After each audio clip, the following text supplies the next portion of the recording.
Guys, एक बार फिर से आप सभी का स्वागत है आज की शानदार क्लास में। दोस्तों, आज की क्लास एक बहुत ही शानदार पेपर पर है। 2024 के एसएससी सीजीएल का ये पेपर बहुत सारे अच्छे अच्छे ऑप्शंस को लेकर भी आपके लिए है। दोस्तों, आज के इस पेपर को पूरा सॉल्व करके जाइएगा। 25 questions, my dear students, 50 marks का ये पेपर आपको आपके एग्जाम में देखने को मिल सकते हैं। तो इस टाइप के क्वेश्चन सॉल्व करते रहिए मेरे साथ। मेरा नाम है Sandeep Kesarwani, faculty of English since 2011।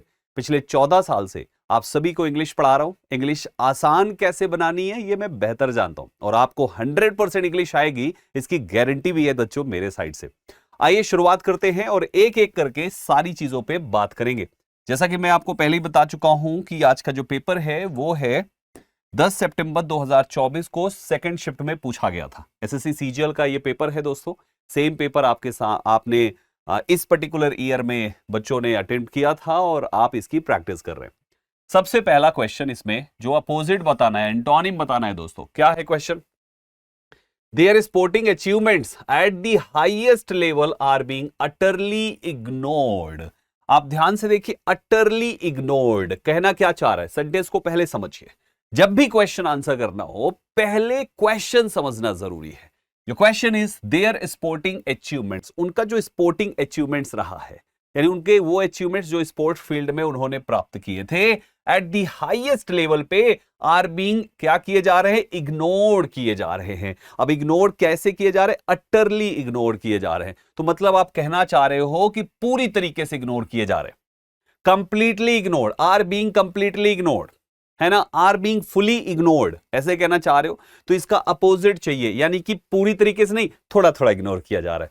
अब आपके पास चार ऑप्शंस हैं, extremely, correctly, minimally and totally. आपको कहना क्या है? थोड़ा थोड़ा इग्नोर किया जा रहा है, मिनिमम लेवल पे इग्नोर किया जा रहा है, पूरा पूरा नहीं, मिनिमम लेवल पे इग्नोर किया जा रहा है। That is minimally. तो इस क्वेश्चन का आंसर है minimally. Minimally is the answer, जिसका मतलब है कि बहुत ही स्मॉल एक्सटेंट पर, न्यूनतम रूप से कोई चीज का करना। एक एडवर्ब है दोस्तों ये भी, क्योंकि एडवर्ब को ही रिप्लेस करना था आपको। एक एग्जांपल देखिए, द चेंजेस वर मिनिमली नोटिसिएबल। जो चेंजेस है वो मिनिमली नोटिसिएबल है, बहुत ही कम नजर आ रहे हैं, दिखाई ही नहीं दे रहे। अटरली का मतलब होता है पूरी तरीके से। अगर वो सिनोनिम कहता कि बताइए अटरली का सिनोनिम क्या होना चाहिए, जो कि उसने नहीं मांगा, तो माय डियर स्टूडेंट सिनोनिम में हम टोटली टिक कर सकते थे, एक्सट्रीमली भी हो सकता था, सेकंड नंबर पे एक्सट्रीमली भी हो सकता था। तो हमारे दो की पॉसिबिलिटी बन सकती थी सिनोनिम के रूप में। उसने एंटोनिम मांगा तो एक ही वर्ड बनेगा, दैट इज मिनिमली। बाकी ऑप्शंस देखिए, एक्सट्रीमली मींस होता है अत्यधिक, to a very high degree, extreme level पे आपने सुना होगा, उसी से एक्सट्रीमली बन जाता है। एग्जाम्पल है, it was extremely hot yesterday. दूसरा देखिए, करेक्टली, सही सही, बिल्कुल सही तरीके से, ये करेक्टली बन जाता है। She answered the question correctly. और तीसरा टोटली मींस होता है पूरी तरीके से, टोटल तरीके से, टोटल तरीके से, कुछ आधा अधूरा नहीं, पूरा टोटल, है ना? टोटली कहलाता है। I totally agree with your opinion. तो ये आपके सामने एग्जाम्पल्स के साथ एक एक वर्ड यहां पे प्रॉपर मीनिंग में लिखा हुआ है। मेरे प्यारे साथियों, इस सीरीज का हर एक एपिसोड मैं आपके लिए इसी तरीके से लेकर आऊंगा। तो इंग्लिश का मतलब संदीप केसरवानी, याद रखिएगा बच्चे। इंग्लिश मीन संदीप केसरवानी, यानी पूरी इंग्लिश आपकी कवर कराई जाएगी, चाहे वो पीवाईक्यू हो, चाहे इंपॉर्टेंट वोकैबुलरीज हो, एग्जाम के लिए इंपॉर्टेंट वोकैबुलरीज को याद कराने की बात हो, निमोनिक्स और रूट के थ्रू वोकैब पढ़ाने की बात हो, सब कुछ हम आपको देंगे। बस आपको रेगुलर क्लास में बने रहना है। आइए तब तक आगे बढ़ते हैं। नेक्स्ट क्वेश्चन जो आपके सामने, दैट इज स्टेशनरी, और उसका आपको सिमिलर बताना है। थोड़ा सा वर्ड को समझिए, स्टेशनरी, स्टेशनरी, स्टेशनरी, स्टेशनरी का मतलब क्या? आपको आपके दिमाग में तुरंत आएगा स्टेशनरी, पेन, कॉपी, पेंसिल। अरे नहीं नहीं नहीं नहीं, ये वो स्टेशनरी नहीं है। आपके ऑप्शंस हैं motile, portable, swindle and still. Stationary को स्टे से याद रखिए। मैंने कहा यू शुड स्टे हियर, मतलब क्या हुआ? तुम्हें यहां पे स्टे करना चाहिए, दैट मीन्स ठहरना चाहिए, रुकना चाहिए, स्टे करना चाहिए, स्टॉप करना चाहिए, पॉज लेना चाहिए, रुकना चाहिए।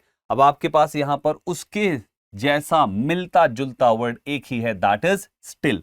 स्टिल का मतलब भी होता है नॉट मूविंग, मूव नहीं कर रहा, not moving, that is still, है ना? जैसे आपने कहा the water is still today, यानी कि पानी शांत है आज। आज पानी में उछाल नहीं है, वेव्स नहीं नजर आ रही है, तो स्टिल है वो। The lake was still in the early morning fog. Early morning fog में लेक स्टिल था, यानी लेक का पानी शांत था, उछाल नहीं मार रहा था, लहरें नहीं आ रही थी। ठीक है। स्टेशनरी का मतलब स्थिर ही होता है दोस्तों, नॉट मूविंग। जो चीज फिक्स्ड होती है दैट इज स्टेशनरी। एग्जाम्पल देखिए, the car remained stationary at the traffic light. Traffic light पे रुकी रह गई। चलो बाकी ऑप्शंस देखते हैं। मॉटिल क्या होता है? मॉटिल होता है able to move by itself, जो खुद से ही एबल टू मूव, खुद से ही एबल टू मूव, खुद से ही एबल टू मूव, उसे कहते हैं बच्चे मॉटिल। यानी कि चलता फिरता हो, गतिशील हो, हम उसे मॉटिल कहते हैं। देखिए कोई भी जीव है वो खुद से ही चलता फिरता है तो वो मॉटिल होता है। Some bacteria are motile and move toward food sources, अपने आप वो चले जाते हैं। दूसरा देखिए, पोर्टेबल वो चीज होता है जिसको एक जगह से दूसरी जगह पर आसानी से ले जाया जा सकता है। जैसे आप देखिए लोग पोर्टेबल चार्जर लेके जाते हैं, पोर्टेबल होता है हमारे लैपटॉप, पोर्टेबल होते हैं बहुत सारी चीजें। तो पोर्टेबल का मतलब है जो इजिली मूवेबल है, लाइट वेट है और आसानी से एक जगह से दूसरी जगह पर ले जाया जा सकता है। That is portable, right.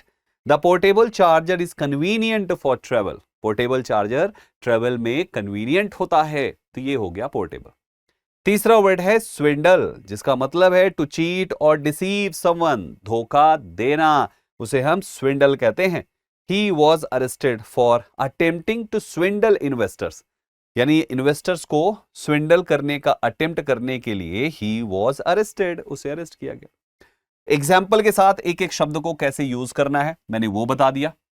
Example हर एक ऑप्शन का देने के पीछे पर्पस यही है कि जो इन क्वेश्चंस का ऑप्शन है वो किसी दूसरे पेपर का प्रश्न होगा, और वो प्रश्न कभी सेंटेंस के फॉर्म में पूछेगा तो कभी वन वर्ड के फॉर्म में पूछेगा। वन वर्ड के फॉर्म में पूछा तो भी आप आंसर कर लोगे, और सेंटेंस के फॉर्म में पूछा तो भी आंसर कर लोगे, और केवल यही दो फॉर्म में ही ये पूछता है दोस्तों। सिनोनिम और एंटोनिम केवल दो ही फॉर्म में पूछेगा। तीसरा वोकैबुलरी पूछने का तरीका है वन वर्ड सब्स्टिट्यूशन, या तो स्पेलिंग वाला जो miss spelled and correctly spelled होता है।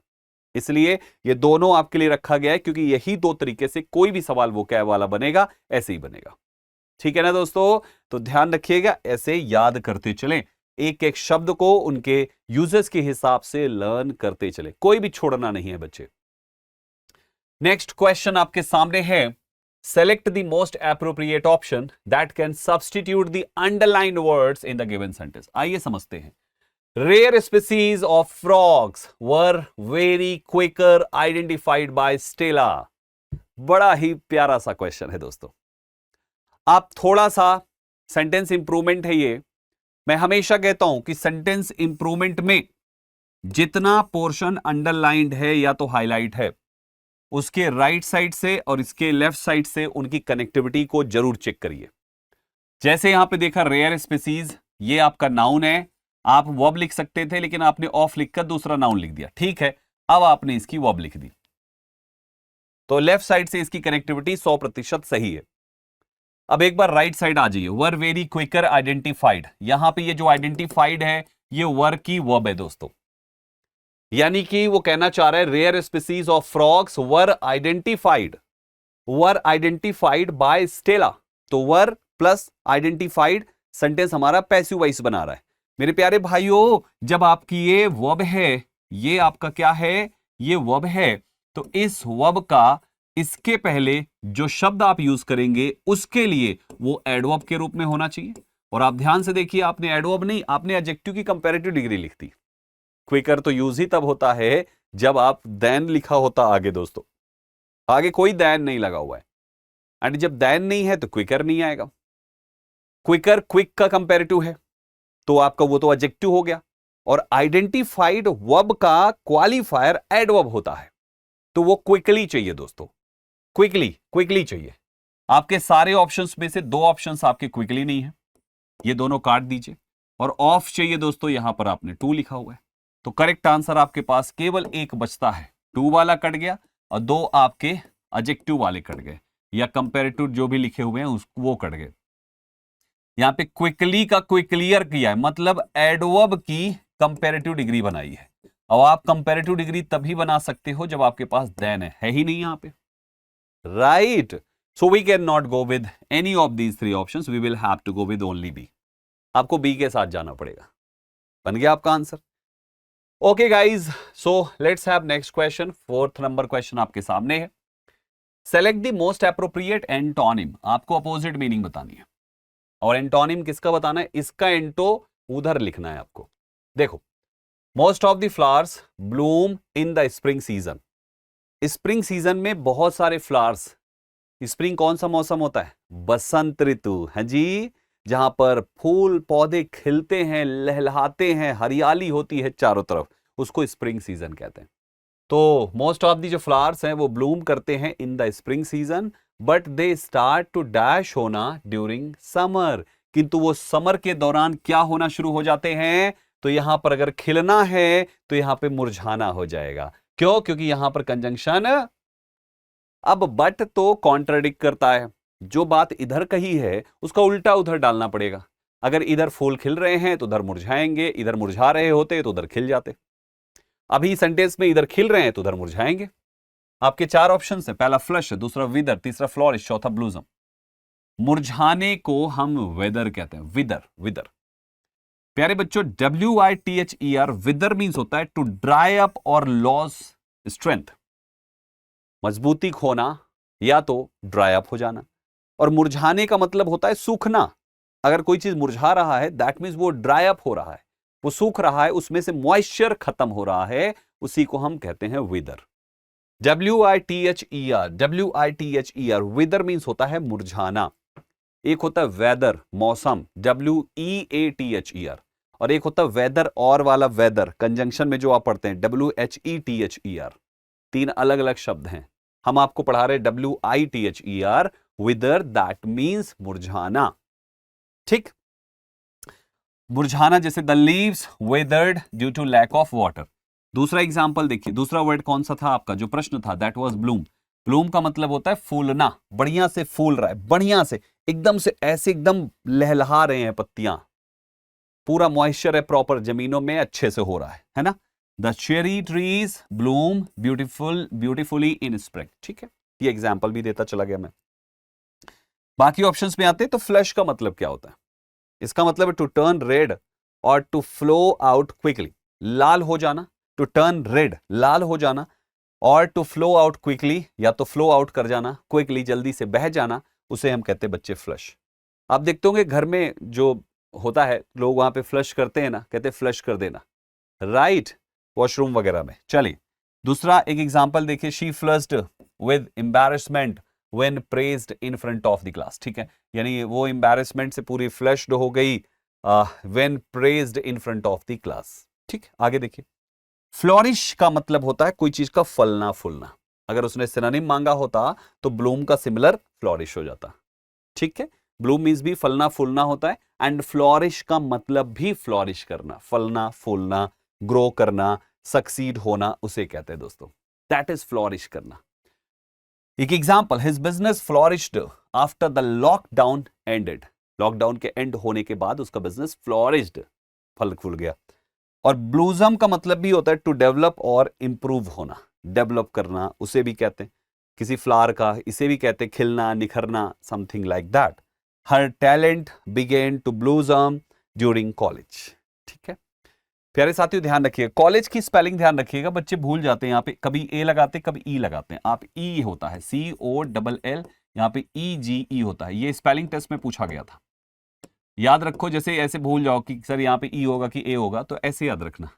देखो, ई फॉर एजुकेशन, और कॉलेज में क्या मिलती है, एजुकेशन. तो आपको याद रखना है कि एजुकेशन मिलती ना, तो इसलिए ई होगा. याद हो गया. आगे बढ़ेंगे. पैराजंबल है छोटा सा, एक नन्हा सा सेंटेंस है, इसी को अरेंज करना है.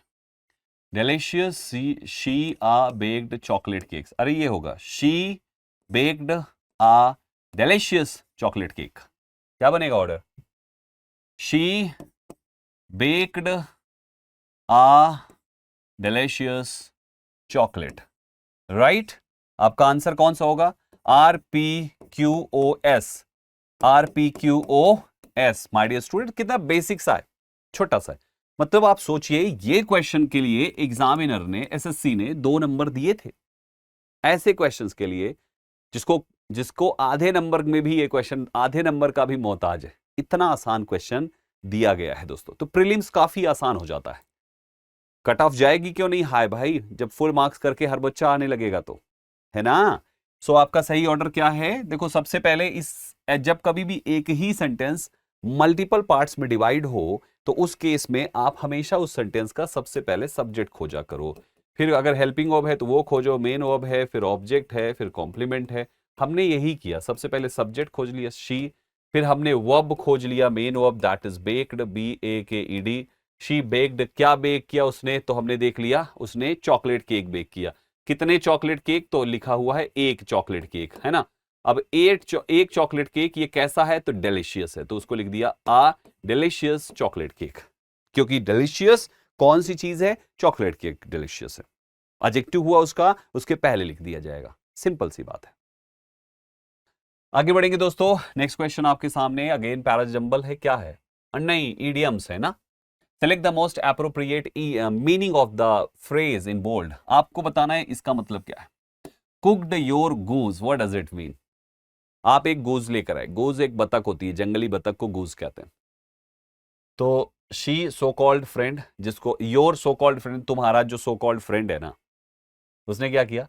हैज कुक्ड योर गूज, तुम्हारी गूज कुक कर दी, मतलब तुम्हारी बतख पका दी। मतलब क्या है? तुम्हें डिस्टर्ब कर रहा है, तुम्हें परेशान कर रहा है, तुम्हें इंटरफियर कर रहा है, कुछ ऐसा ही तो होना चाहिए ना। तुम्हारी बतख पका दी मतलब सब गड़बड़ कर दिया तुम्हारा। तो इसका मतलब ही होता है टू इंटरफियर विद, या डिसरप्ट करना या रुइन करना समथिंग फॉर समवन। देखो ऐसा, इसका मतलब क्या? टू रुइन समवन्स प्लान और चांसेस ऑफ सक्सेस, किसी के प्लान या चांसेस ऑफ सक्सेस को पूरी तरीके से बर्बाद कर देना, काम बिगाड़ देना, बर्बाद कर देना is known as cooked your goose. तुम्हारा सो कॉल्ड फ्रेंड कमरे में आया, तुम्हारी बतख उठाया, उसको पका डाला, खत्म हो गई बतख। इसका मतलब तुम जिसको पाल रहे थे उसको वो पका डाला, खत्म हो गई वो। तो तुम्हारा बना बनाया जो था उसको बिगाड़ दिया, समझ गए ना। चीजों को रुइन कर दिया, पूरा स्पॉइल कर दिया, इसीलिए कहते हैं टू रुइन समवन्स प्लान और chances of success, right. He was caught cheating in the exam, now he is really cooked his goose. बन गया एक एग्जाम्पल। नेक्स्ट क्वेश्चन आपके सामने, select the option that can be used as a one word substitute for the given group of words. देखिए क्या question है।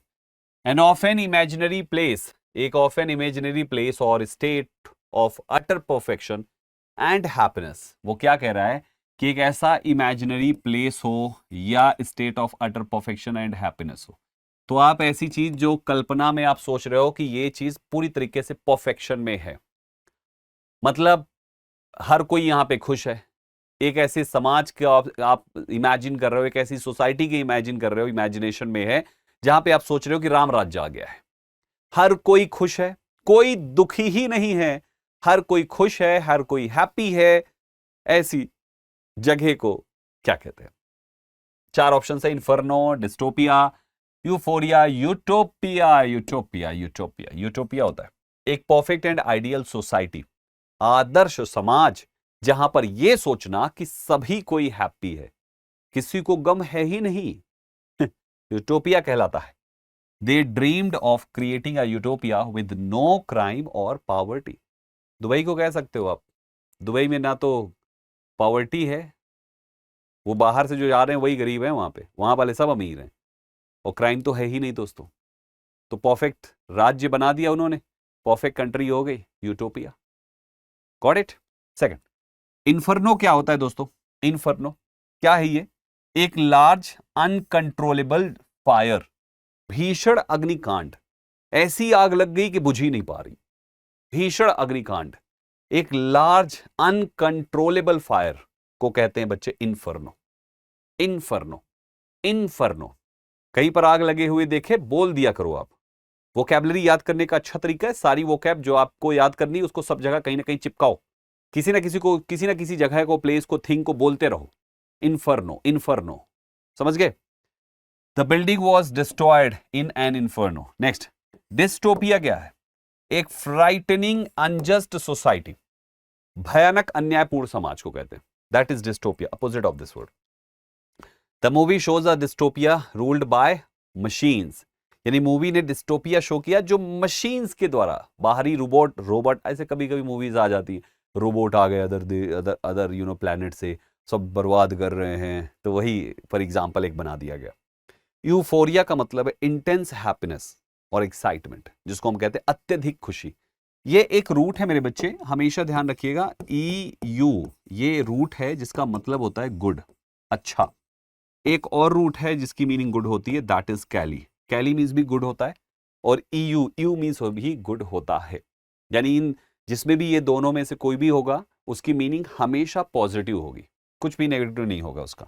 He felt euphoria after winning the match को जीतने के बाद उसने खुशी महसूस करी, बन गया यहां पे। Next we have this is risible का अपोजिट आपको बताना है। 4 ऑप्शन हैं, serious, curious, droll and giddy. Risible, कोई आदमी बड़ा ही कहते हैं रिजिबल है। ऋषि नाम का एक लड़का है जिसका स्वभाव बहुत ही रिजिबल है, मजा है, मजा ही मजा। तो इसका रिजिबल का मतलब हो गया बहुत ही हास्यप्रद है, समथिंग दैट कॉजेज लॉफ्टर, लॉफेबल, हम उसे रिजिबल कहते हैं। ऋषि नाम के लड़के का स्वभाव बहुत ही रिजिबल है, मतलब बहुत ही हास्यप्रद है, जब देखो हंसी मजाक करता है ना, तो रिजिबल हो गया। The comedian's risible antics had the audience in stitches. ठीक है, अब देखो, सो सीरियस इसका अपोजिट होगा क्योंकि एंटोनिम मांगा उसने। अगर कोई बहुत ही हंसी मजाक करता है तो इसका उल्टा क्या है, सीरियस रहे एकदम से, राइट। सो आपका opposite of this word is serious, severe in effect या बैड, गंभीर, हम उसे सीरियस कहते हैं। The meeting took a serious turn when the budget was discussed. बहुत ही सीरियस टर्न है, कोई हंसी मजाक नहीं, बजट डिस्कस हो रहा है भाई साहब। कुछ और एग्जांपल्स लिखते हैं, जैसे क्यूरियस का मतलब होता है बहुत ही ईगर होना, बहुत ही कीन होना, कीन का मतलब भी होता है क्यूरियस। उत्सुक होना, जिज्ञासु होना बहुत ही ज्यादा, उसे कहते हैं क्यूरियस। ठीक है। The child was curious about the stars and asked many questions. Child तारों को लेकर बहुत ही क्यूरियस था और उसने बहुत सारे क्वेश्चंस पूछे। छोटे बच्चे जब कभी भी क्वेश्चंस पूछे तो कभी भी मना नहीं करना है। आपको नहीं आते तो गूगल करके बताइए, लेकिन बताइए जरूर। अगर आप उनकी क्यूरियोसिटी को खत्म करेंगे आंसर ना करके, तो फिर वही बच्चा कल को आपके लिए, आप जब बोलेंगे बेटा 90% आना चाहिए, तो 90 का 0 हटा के 9% लाएगा फिर। इसलिए बचपन में उसमें बहुत क्यूरियोसिटी है, खूब बताओ, उसके सवालों का जवाब दो। ड्रॉल मीन्स है अम्यूजिंग इन अ क्वर्की और ऑड वे, जिसको हास्यजनक कहते हैं, ड्रॉलिंग कहलाता है। His droll comments made everyone chuckle. उसके ड्रॉल कमेंट्स ने हर किसी को गुदगुदा दिया, हंसा दिया। एंड गिडी का मतलब होता है बहुत ही चक्कर सा आना, उत्साहित होना, फीलिंग लाइट हेडेड और ओवरली एक्साइटेड, उसे कहते हैं बेहोश हो जाना, गिडी चक्कर आना सा होता है। She felt giddy with excitement before the concert के पहले थोड़ा सा उसको एक्साइटमेंट से गिडी फील किया उसने, मतलब चक्कर सा आ गया, ऐसे ऐसे सा हो गया, इसे कहते हैं। अच्छे वर्ड्स हैं बच्चे, आज के सेशन के, आज के पेपर के वर्ड्स काफी अच्छे अच्छे हैं। एक एक शब्दों पर फोकस करते चलना, राइट, सब कुछ अच्छा हो जाएगा। नेक्स्ट क्वेश्चन आपके सामने है, select the most appropriate option that can substitute the underlined word in the given sentence. चलो देखो क्या लिखा हुआ है। He was an irresponsible person to the matter of taking up responsibilities. My dear students, to the matter of, to होता है क्या यहाँ पे? ये फ्रेज वाली एरर है यहाँ पे। He was an irresponsible person at the matter of, in the matter of, in the matter of, in the matter of, in the matter of, ये हमारा सही फ्रेज है। In the matter of is the correct phrase to use. Are you getting my point? तो थोड़ा सा जो हमारे prepositional phrase होते हैं, जो प्रेपोजिशन से बनाए जाते हैं बच्चों, उस पर थोड़ा ध्यान जरूर दीजिए, उस पर पूछ लेता है एग्जामिनर। ठीक है, मजा आ रहा है सभी को सीखने में? या सुनो दोस्तों, मजा आ रहा है, चीजें बढ़िया से हो रही है ना? हाँ जी, हाँ जी, हाँ जी, हाँ जी। तो इस तरीके से इनको करना है। चलो आगे बढ़ते हैं नेक्स्ट क्वेश्चन की तरफ। Next question we have fill in the blank का सवाल है, लिखा है Sabir's long absence is likely to have dash for employees in the office. और आपके ऑप्शंस हैं रिपरकुशन, 4 वर्ड, 4 बार एक ही वर्ड को लिखा गया, 3 की स्पेलिंग गलत है। रिपरकुशन की करेक्ट स्पेलिंग कौन सी है? जल्दी से बता दीजिए। टाइम्स अप, REPERCUSSION, साथ में S, रिपरकशंस। रिपरकशंस का मतलब है द अनइंटेंडेड कॉन्सिक्वेंसेज और इफेक्ट ऑफ एन एक्शन, यानी हिंदी भाषा में इसको परिणाम कहते हैं। जो आपके अनइंटेंडेड कॉन्सिक्वेंसेज है, मतलब जैसा आप चाहते हो वैसा नहीं, कुछ उल्टा है ना। तो कह रहा है कि सुबीर का लॉन्ग अब्सेंस वो is likely to have repercussion for employees. Employees के इन दी ऑफिस, जो ऑफिस में एम्प्लॉइज हैं उन पर एक इनके अब्सेंस ने एक प्रभाव डाला जो कि अनइंटेंडेड कॉन्सिक्वेंसेज हैं। ठीक है। The economic repercussions of the pandemic are still being felt world wide, यानी जो इकोनॉमिक रिपरकशन है, इकोनॉमिक प्रभाव है, इकोनॉमिक कॉन्सिक्वेंसेज है, इकोनॉमिक जो रिजल्ट है, इकोनॉमिक जो इफेक्ट्स हैं किस चीज का, ऑफ द पैंडेमिक, महामारी कोरोना वायरस का, वो आर स्टिल बीइंग फेल्ट, अभी भी पूरे वर्ल्ड वाइड फील किया जा सकता है। एग्जाम्पल्स बने हैं ना समझने के लिए अच्छे अच्छे। हर वर्ड पर जो एग्जाम्पल्स हैं इनको देखते हुए अपने वर्ड्स को और अच्छे से समझते चलिए। अच्छा, मैंने एक चीज और देखा कि भाई जब हम किसी भी वर्ड पर कुछ एग्जाम्पल्स प्रैक्टिस कर लेते हैं या एग्जाम्पल्स पढ़ लेते हैं तो वो कैब हमें और अच्छे से याद हो जाती है। माय डियर स्टूडेंट्स, इसलिए हमेशा कोशिश करिए कि आप जो भी वर्ड पढ़िए उस पर एग्जाम्पल जरूर देखिए, चाहे खुद से बनाइए या किसी जगह से जहां से एग्जाम्पल्स के साथ आपको वर्ड मीनिंग मिलती वहां से, नहीं तो हम है ही हैं, हम पूरा कराएंगे आपका। ठीक है, चलिए आगे बढ़ते हैं। अगला प्रिविलेज है। Select the correctly spelled word. Privilege की स्पेलिंग बताइए। बहुत सारे बच्चे प्रिविलेज में सोचते हैं LEDGE मार दें, भाई डी नहीं होता इसमें, प्रिविलेज में डी नहीं होता, PRIVILEGE, प्रिविलेज, ये है इसकी सही स्पेलिंग, इसमें डी नहीं होता। ठीक है, ध्यान रखिएगा। प्रिविलेज का मतलब है एक विशेष अधिकार, एक स्पेशल राइट और advantage given to a person और ग्रुप। एक स्पेशल राइट या एडवांटेज जो किसी पर्सन या ग्रुप को दिया जाए उसे ही प्रिविलेज कहते हैं। हिंदी में इसे बोलते हैं विशेष अधिकार, राइट। एक example, he had the privilege of meeting the president during his visit, उसको प्रिविलेज मिला प्रेसिडेंट से मिलने का ड्यूरिंग हिज विजिट। तो ये आपके सामने की एग्जांपल भी हो गया। Are you getting my point everybody? Let's have next question. Active wise passive voice का क्वेश्चन है, स्टेक होल्डर्स विल इलेक्ट। मैं हमेशा कहता हूं कि जब भी आप अपने वॉइस चेंज करें तो आपका फोकस केवल सेंटेंस की वर्ब पर होना चाहिए और इस वर्ब का वॉइस आपको चेंज करना है। जैसे यहां पे देखिए लिखा विल इलेक्ट लिखा है ना, तो विल को बी की फॉर्म पकड़ा दो और इलेक्ट लिख दो थर्ड फॉर्म में, इलेक्टेड, यानी आपके आंसर में विल बी इलेक्टेड होगा। जैसे यहां पे देखो नहीं लिखा, यहां पे लिखा हुआ है, यहां पे देखो नहीं लिखा, यहां पे भी लिखा हुआ है, तो या तो आंसर ये है या तो आंसर ये है, इन दो में से कोई एक होगा। द स्टेक होल्डर्स यहां पे नहीं लिख के उसने डायरेक्टर लिख दिया, भाई द स्टेक होल्डर्स लिखना था आपको, लिखा ना the shareholder will elect him a director, तो he will be elected as director by the shareholders. सही जवाब आपका ऑप्शन ए हो जाएगा। Are you getting my point? So elimination method is the best way to find your answer. कम समय में 100% accuracy के साथ पहुंचना है ना, तो एलिमिनेशन फॉलो करिए, और उसके लिए आपको प्रश्न में ही अपने से बिना ऑप्शन देखे आंसर आपको समझना पड़ेगा। हर क्वेश्चन में, not only in active wise passive wise type question, हर प्रकार के प्रश्न में यह करना पड़ेगा। ऑप्शन देखने से पहले आप 80% दिमाग में आंसर खुद ही सोच लीजिए और फिर ऑप्शन में जाइए।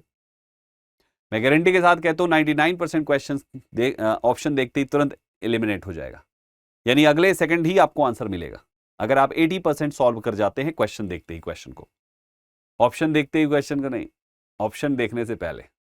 समझ गए ना? चलिए आगे बढ़ते हैं। अगला है bite the bullet. Bite the bullet का मतलब क्या है? बुलेट बाइट करना पड़ रहा है बेचारे को, बताइए, उसका मन नहीं है, करना पड़ रहा है, क्या ही है ये? 4 ऑप्शन है। एंजॉय अ डिलीशियस मील, अरे बुलेट बाइट करना इंजॉयमेंट कहां से हो गया भाई?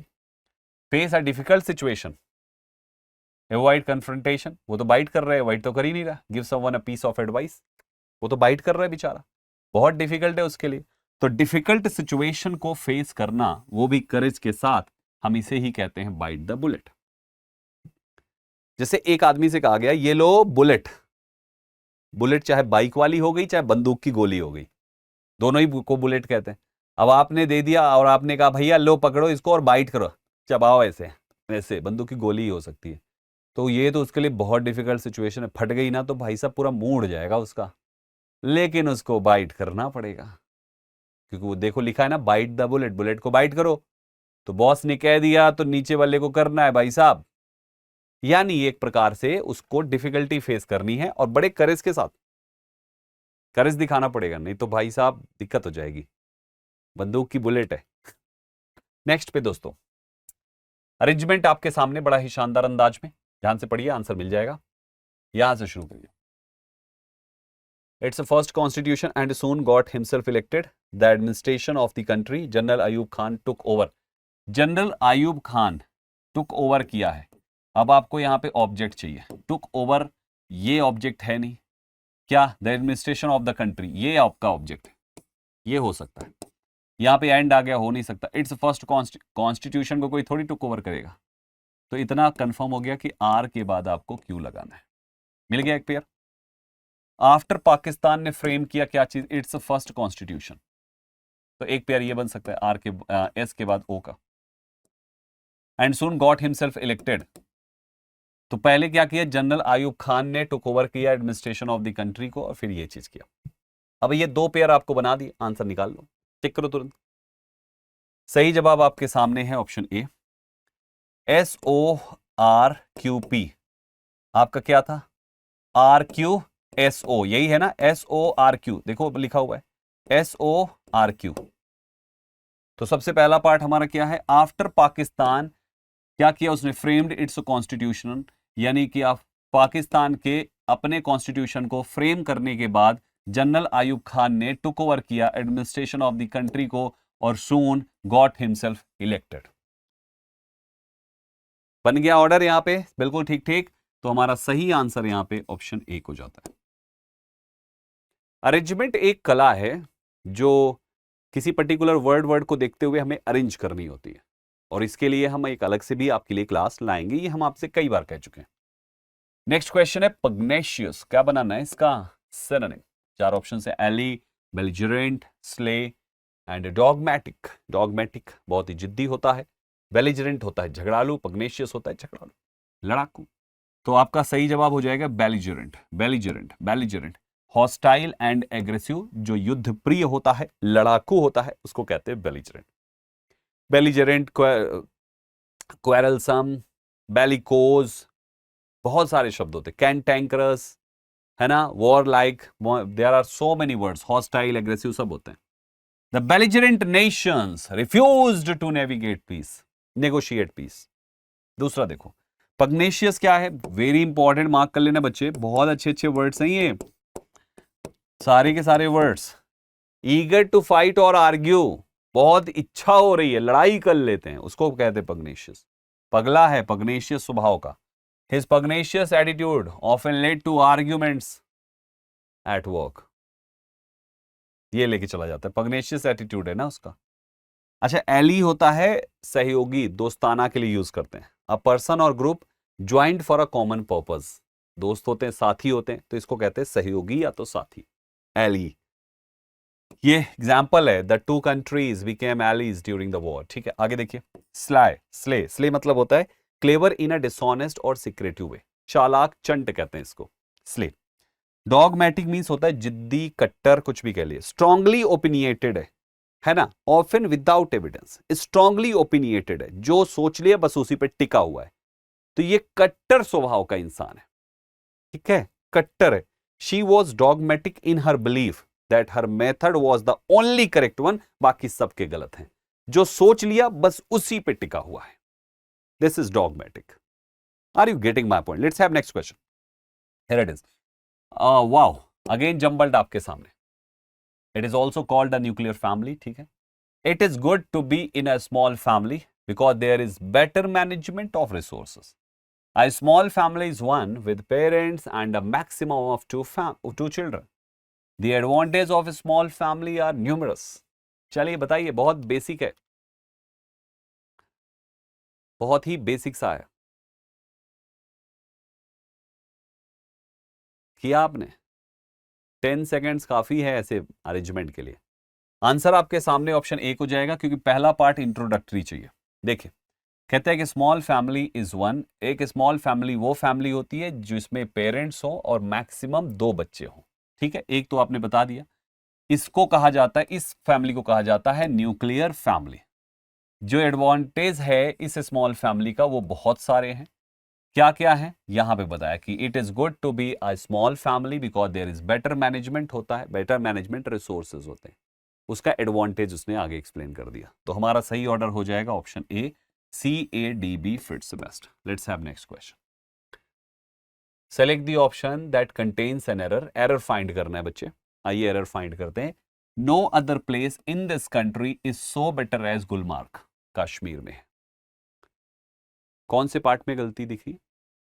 देखो एडजेक्टिव जो होते हैं ना बच्चे, 3 डिग्री में बढ़ता है, पॉजिटिव डिग्री, कंपैरेटिव डिग्री, और जो कंपैरेटिव डिग्री होती है उसमें कंपैरेटिव डिग्री साथ में देन होता है। जो पॉजिटिव डिग्री होती है उसमें सो एज या तो एज होता है, और बीच में लिखे जाने वाले एडजेक्टिव्स पॉजिटिव डिग्री होते हैं। आपने यहाँ पे कंजंक्शन तो पॉजिटिव वाला लिखा है, डिग्री कंपैरेटिव लगा दी।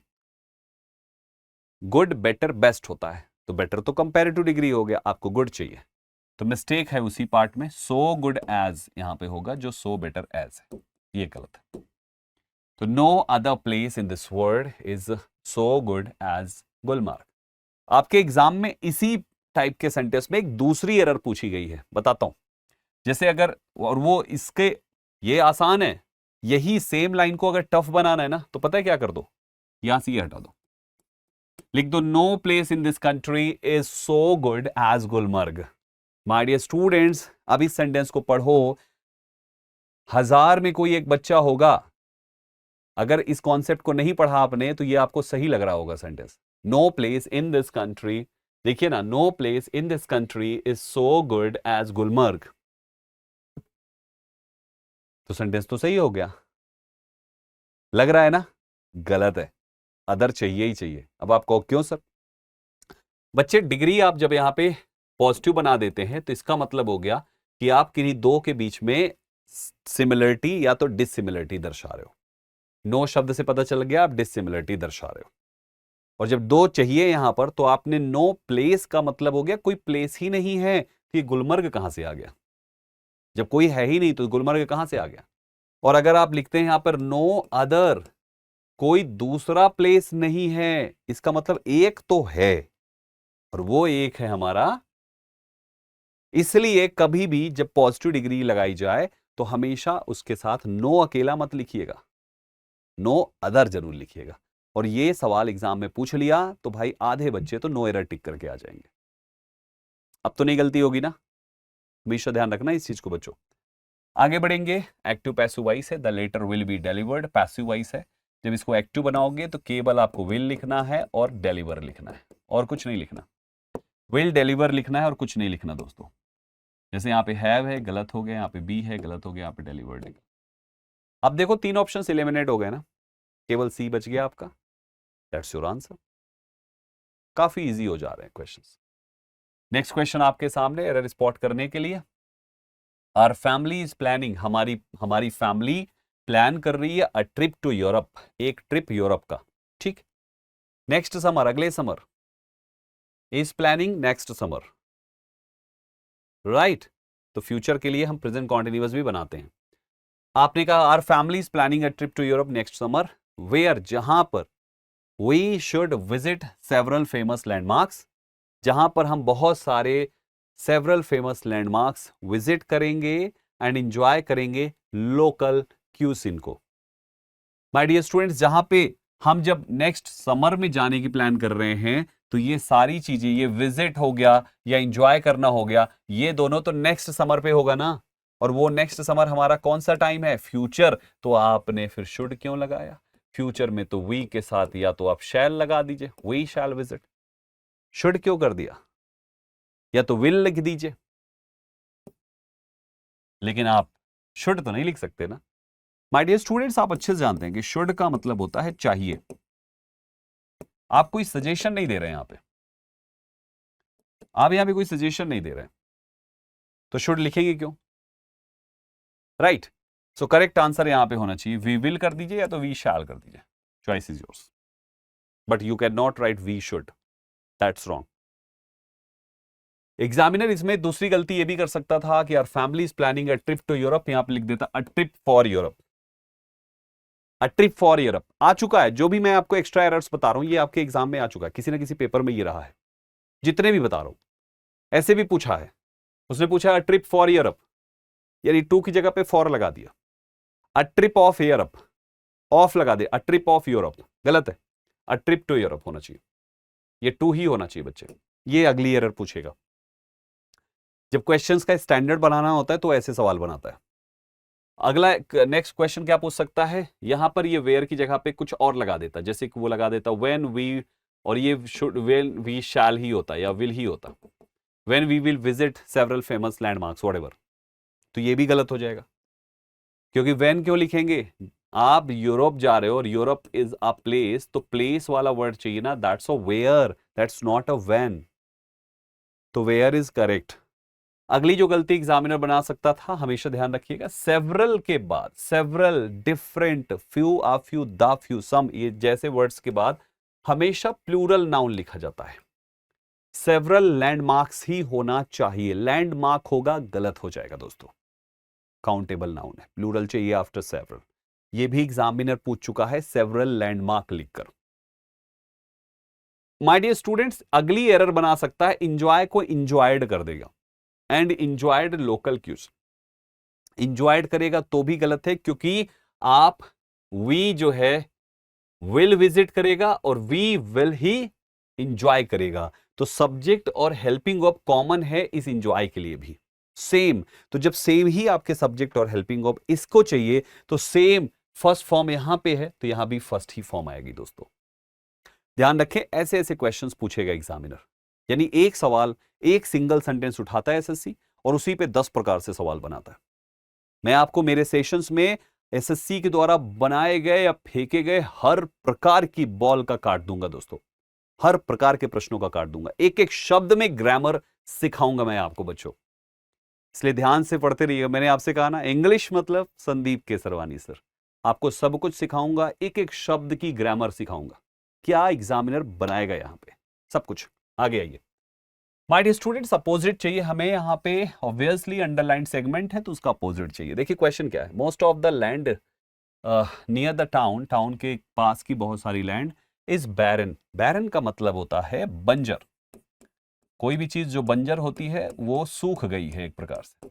But the efforts of the farmers, किंतु फार्मर्स के प्रयास हैव टर्न्ड इट डैश, यानी फार्मर्स के प्रयास इसको उपजाऊ बना दिए हैं।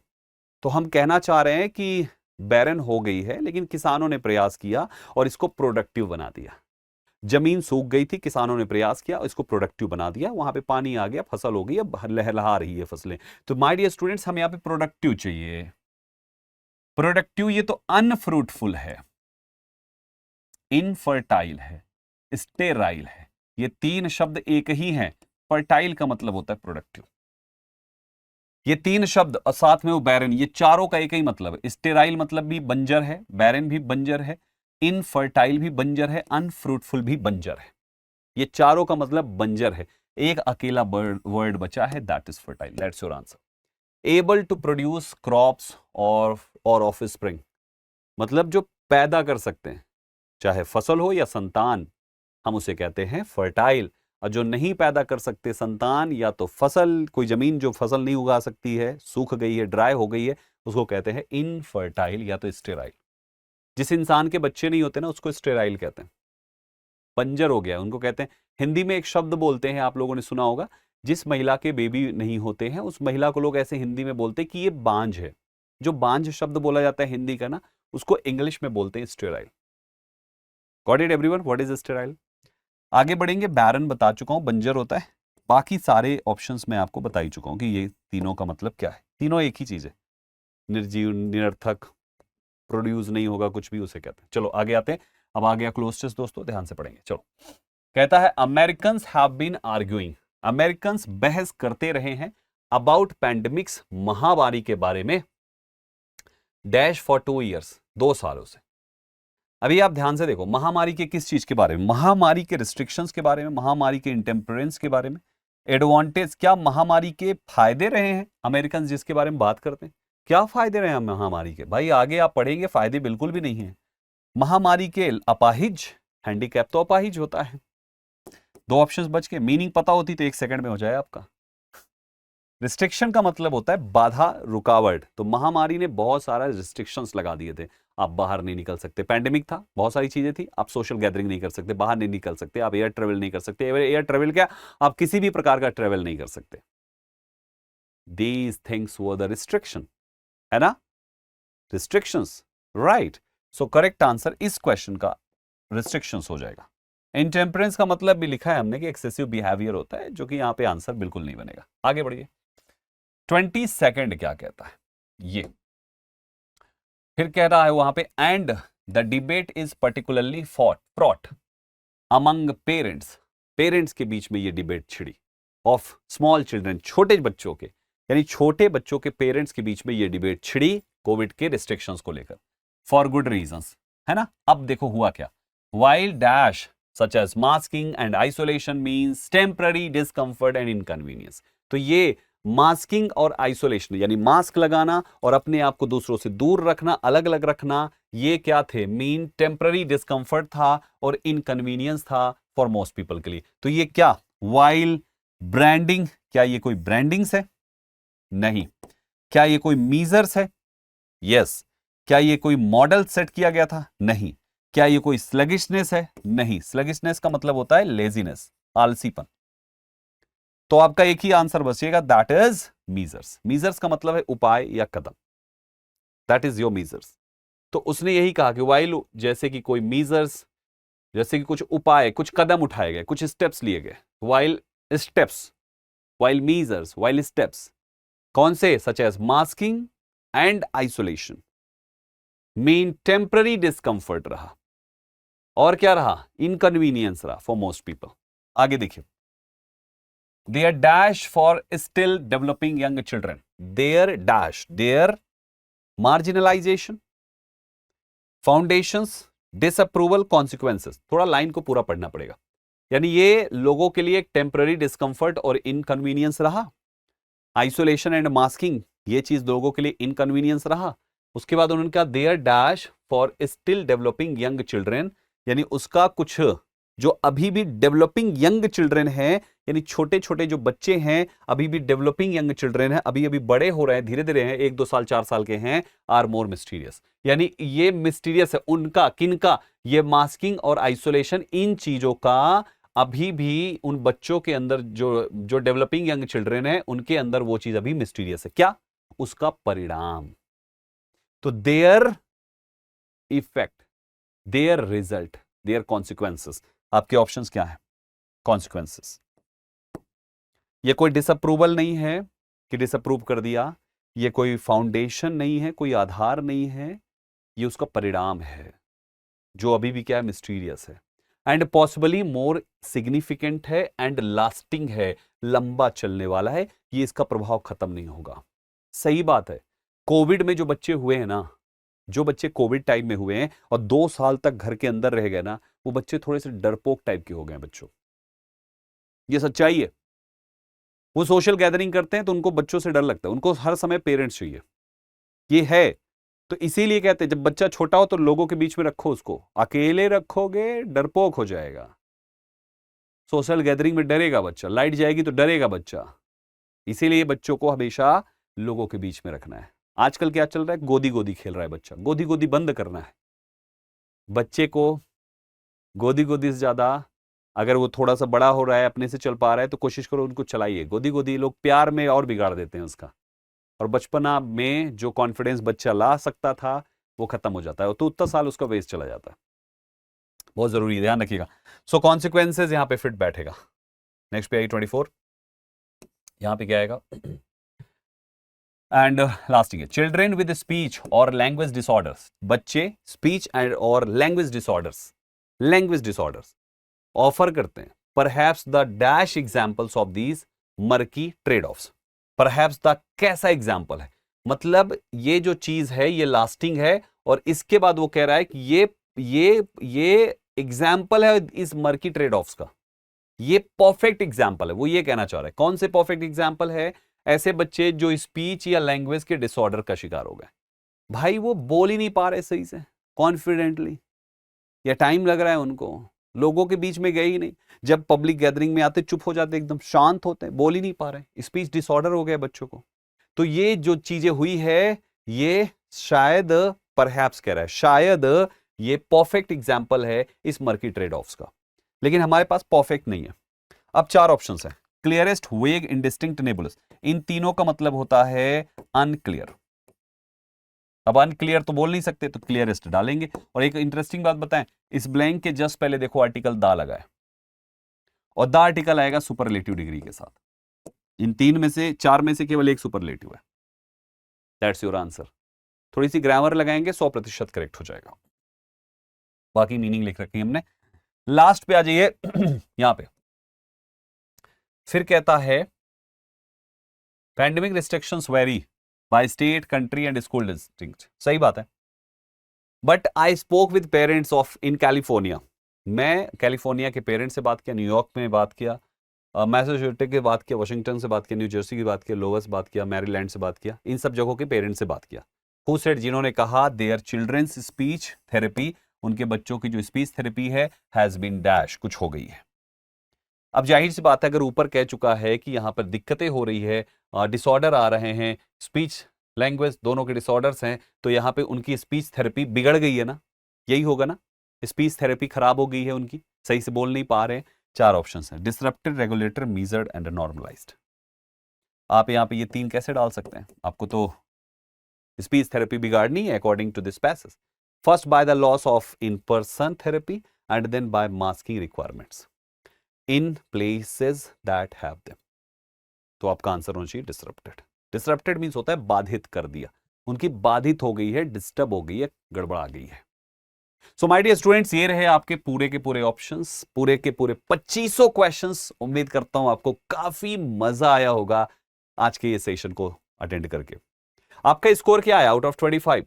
मुझे जरूर बताइएगा, मुझे जानना है आपके 25 में क्या स्कोर आए हैं।